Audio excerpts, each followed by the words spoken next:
Welcome back, Sikkim 365 Radio, 365 Sports. We appreciate all of you who are a part of the chat room and, of course, with YouTube, plus the text line at 254-339-1122, and our great sponsors as we head into the holidays with Thanksgiving tomorrow. Big 12 football, we know all about Bedlam. That game has major implications. Oklahoma State is already in the Big 12 championship game, no matter what happens at home against Oklahoma. Oklahoma needs to win to get to the Big 12 championship game. Baylor, to get in, must beat Texas Tech at home and then hope that Oklahoma State beats Oklahoma to play in Arlington the following week. Craig Smoke, Paul Catalina, David Smoke, and here we go, guys. Kansas State at Texas in a battle where we don't know Skylar Thompson's status. Texas has had injuries to Thompson and also Card. This game here is a team in Kansas State still playing well. Played well Saturday against a team in Texas that seems like they've checked out. Yeah, I for that reason alone, even if it's Will Howard, who I can't remember the name of forgive me. I think it was Lewis or someone like that. Darren Lewis. Yeah, Darren Lewis that came in at quarterback at the end. Whoever plays quarterback for Kansas State, if they stay within the Chris Kleiman plan, should be able to lead this team enough on offense to beat Texas, a team that's given up. You know, when you're in a press conference the week before Kansas State and you're already answering questions and vibrantly about next year, Steve Sarkisian, which I think he should be. I mean, he's already saying, look, here's the deal. He's essentially put the guys on notice for this week. But I think this Texas team, and you saw it last week against Virginia, they just have no oomph anymore at all. Any oomph they had probably died in the middle of that Kansas game or maybe towards the end when they came back. But they just don't have it. Even without Skylar Thompson, he was carted off last week, so it would be surprising to me if he played. But even without Skylar Thompson, I get Kansas State in this one for sure. I'll take Texas in this game if no Skylar Thompson. I think they're a completely different team without Skylar Thompson. I mean, look at what Jaron Lewis did last week. What happened? Threw a pick. Game right there, not for the taking. They had to go out and earn it, but the game's still within reach, and Skylar Thompson goes out, and the very first play, they throw an interception that seals the game. And not even like trying to make a play. Like, Jaron Lewis threw it directly to the guy on the very first play of scrimmage. So, to me, I have no idea in this game, honestly. I could talk myself into either one, and I could give you like an hour on either one and why they'll win. I have no freaking clue in this game because both of them have huge wild cards. If K-State had Skylar Thompson, I would take them hands down, no question, wouldn't still be talking. But because he's hurt and not likely to play, I mean, that really throws it for a loop for me. So I know there's no reason to believe in Texas right now, but for some reason I'm like leaning them because of that Thompson injury. Well, I'll just say Kansas State because, again, their defense still played at an incredibly high level. I wouldn't expect Thompson to play. If he does, that's fantastic. Lewis has thrown 23 passes. Will Howard has been a starter before, been in and out of the lineup, has not been able to keep that job. Deuce Vaughn, he could have a huge game with Texas in their struggles against, of course, the run. We'll see what happens there. I'll take Kansas State. But I do think that Texas, it's the last game. A lot of them are probably excited. There's no bowl game. I think some players have probably checked it out, but they'll still give it up one more time. But I think Kansas State wins myself. TCU at Iowa State. TCU on the year, 5-6, trying to get to a bowl game. Iowa State, 6-5. They have a bowl game, but my goodness, don't you know that there were bigger plans for the Iowa State fan base and the players, no matter what Matt Campbell may have said. Craig, Iowa State home against TCU. I'll take Iowa State, and I don't really need to think about it too much. I mean, if Matt Campbell does not win this game, and then we have to hear, how it's still a successful season because, they're good people, then I'm gonna lose it. But no, I take Iowa State in this game. I think TCU just wants to know who their new head coach is at this point. Jerry Kill's done an admirable job, but I mean, honestly, once they beat Baylor and then turned around and got just mollywopped by Oklahoma State, I mean, all they've been doing is counting down to the end of the season. So, I'll take Iowa State to try and save some, have a good feeling at the end of the year because it's not going to be what a lot of people thought it could be with a Big 12 championship appearance. But they'll get a nice win and beat the Frogs and go about their business. Yeah, I'll take Iowa State in this one. I think that I think one of the things that Matt Campbell will be able to do is make sure they're up for this one and focused. And TCU had their moment.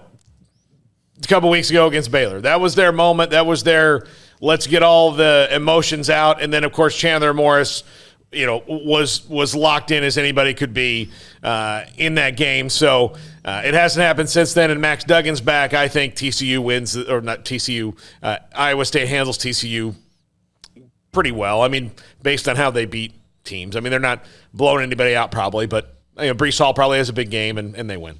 Iowa State has been to a bowl game. This will be 5 consecutive years under Matt Campbell, 2017. And, of course, last year, a game on the Fiesta Bowl when they beat Oregon 34-17 after losing to Oklahoma in the Big 12 championship game. I'll take the Cyclones as well. Now, game will have a pregame 9 o'clock on Saturday morning right here in the studio, Sikkim 365 Radio, 365 Sports, a mile from McLean Stadium. Baylor. It appears, although no one has said anything new, but Blake Shapen could start against Texas Tech.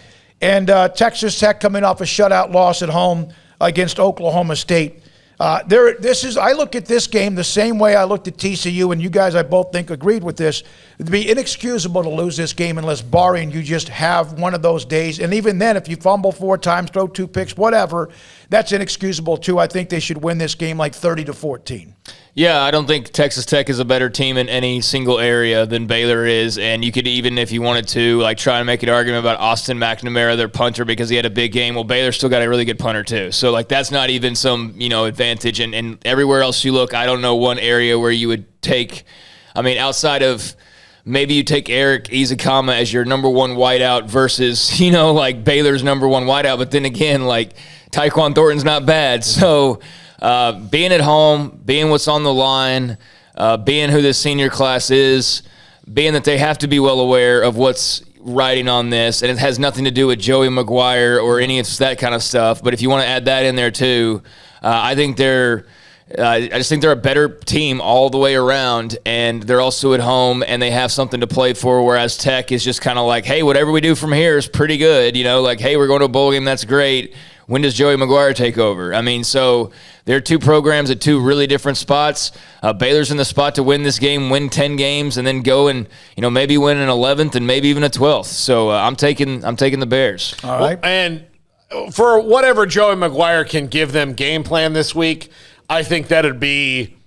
I mean, there might be a significant spot on the radar, but I don't think it's going to be something that's going to help them beat Baylor for 4 quarters. I think it'll be maybe they might play a little better than they would had they not had that information. I don't think there's anything game plan-wise he can do that's going to outsmart Aranda in them. I think it would be terminology or, stuff that's recognizable. I don't think he's going to football X and O. I mean, in my opinion, if without Joey Maguire, if they were going to play a C+ game, Joey Maguire maybe gets him up to a B-. I mean, that's my opinion on what he can do as far as game plan-wise. There might be some things that they recognize better or Baylor's going to have to change because they know it. But I just think that talent-wise across the board, like Craig said, like Smokey, I mean, it's not even close here. Blake Shapen, I'm completely confident in him. I thought he was probably had the most overall potential of all the 3 guys competing for the starting job. That didn't mean that he had earned it because he wasn't ready yet, but I think that Blake Shapen can show that maybe Baylor can switch out quarterbacks and not lose too much here. I liked what I saw from him last week against a defense that was out to hurt him. I mean, I don't mean in a malicious way, but that's how Kansas State plays. They want to make you know that they hit you, and he wasn't afraid and stepped in really well. Looked like he'd taken first-team reps most of the week. So I think Baylor kind of cruises here and wins over Tech. They know what's in front of them, and I think the Oklahoma game took away their self-doubt. I really do. The way that they played in that Oklahoma game and the way that they played against Kansas State, they didn't play with a lot of doubt. Oh my God, something bad happened. It was just okay, here we go. Just keep doing what you do. Forget about the last play. Go to the next one. I gave my prediction on that as well. The series tied 39-39.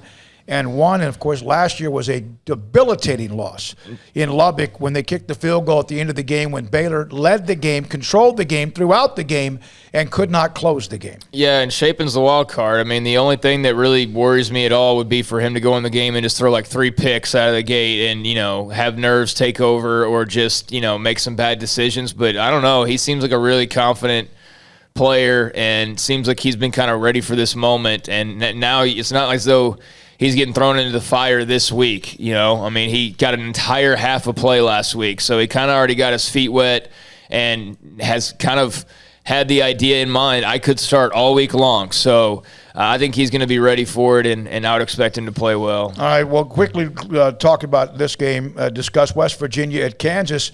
Hey, this isn't a given. Kansas, with that win a couple of weeks ago, of course, with Texas, it was so dramatic, and played TCU very well last week. This game is in Lawrence.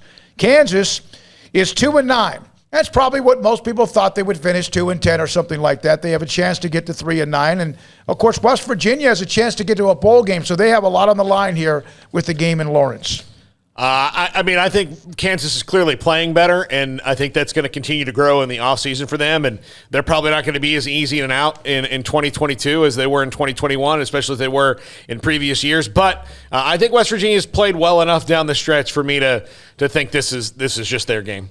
If Neil Brown can't beat Kansas to get bowl eligible, then didn't fire him. I mean, come on. I don't care how much better Kansas is playing or what they've shown, and I do respect Lance Leipold and what they're doing. And look, I'm not going to rule out that they could, go in there and maybe pull out a win because they're just playing with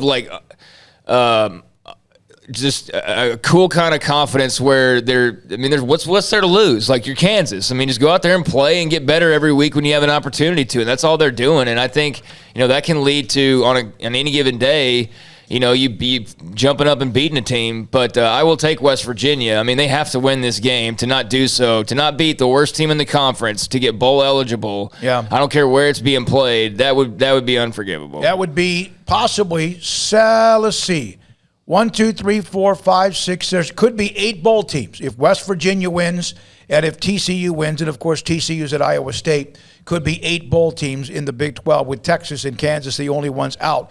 But there also could end up being just 7 or 6 bowl teams. Now, Bedlam. Oklahoma leads the series. 90 wins, 18 losses, and 7 ties. It has been one-sided for a long, long time. Oklahoma State on occasion has gotten them. Last year, 41-13, Oklahoma beat OSU in Norman. I across the board, I think Oklahoma State's a better team. I think they're at home. I think that's going to be electric. But, yes, there is something about Oklahoma, even though at times this year they have been mysterious. The only thing to me that makes me think that Oklahoma could win this thing is the history of the rivalry, the ghost of Sooner Magic past, jumping in and beating Oklahoma State. Oklahoma State has really kind of announced themselves as what they are the last few weeks. Even in the Iowa State game, I mean, they're an unfavorable spot away from kicking a field goal, winning that game, and being undefeated right now. So I think Oklahoma State has shown that they are better in almost every aspect of the game when it comes to consistency. Now, I know that Oklahoma can make some big plays, and if they can do what Baylor did to Caleb Williams early, which is he doesn't make a big play in the first quarter or so, then I think he starts feeling like he really is a freshman, and they kind of tug on Superman's cape a little bit there. Then I think they'll be able to control this game. Oklahoma has not been as physical as Oklahoma State all year. Baylor proved that. I think Oklahoma State, dominates this game physically, and while there might be some moments of Sooner magic, I don't think that it's going to be enough, and I think Oklahoma State wins. Yeah, I'm taking Oklahoma State. I don't need to think about it too much. They have a way better defense against right now, a pretty shaky quarterback who, outside of just some magic tricks and just being able to play off the cuff street ball style, really doesn't have a lot to offer the last couple of games. I mean, when you think about it, he thrives on making those dynamic plays, but Baylor forced him to sit there and have to scan the field and do those types of things, and I expect Oklahoma State's going to do that, but they're going to have even more pressure coming at him, and being in Stillwater with what is on the line and that atmosphere at night, I mean, I just think that's going to be just a little bit too much energy in Oklahoma State's favor, and they have the best unit in this entire game with that defense. So I think, you split the hairs, and they definitely have the biggest advantage, but I also think that their offense is makes them a bit more well-rounded than Oklahoma as a complete package does with their 3 phases. So, yeah, I'm taking the Cowboys, especially at home at night, what's on the line, all that good stuff. And you just hope that, Spencer Sanders doesn't suddenly have, like, an uncharacteristically bad game like he's been known to have in the past, but has been able to pretty much avoid for the most part. And there's no reason to not believe that defense, is going to suddenly, like holes are going to pop up all of a sudden because they're playing Oklahoma. I mean, yeah, like you said, outside of just tradition, there's not really a whole lot to prevent you from picking Oklahoma State in this game. All right, let's put it this way. Oklahoma has dominated Baylor ever since they played the first time. And in the last 10 years, Baylor's won 4 times. There are times when Baylor should have beaten Oklahoma, had them dead to rights a couple of times and couldn't do it. Texas leads Baylor 67-26-4. That had nothing. That meant nothing when they played at McLean Stadium when they did 2 or 3, 4 weeks ago. And so it shouldn't mean anything in Stillwater. It's not like Oklahoma is Texas right now, but I do think Oklahoma State, this is their opportunity. If Caleb Williams gets a big play early, and then you go, okay, wait a minute, maybe he had a big play early last week, and they still, they just could not quite get out of their own way sometimes. They just don't have the explosiveness, and they seem to be pretty confused on what they do. They cannot run the ball consistently. I'll take Oklahoma State because they're better. And then again, that's why they play the games. All right, when we come back, we're going to hear from longtime junior college transfer and one of the best during that great run that Baylor had in the early parts of the 2010s.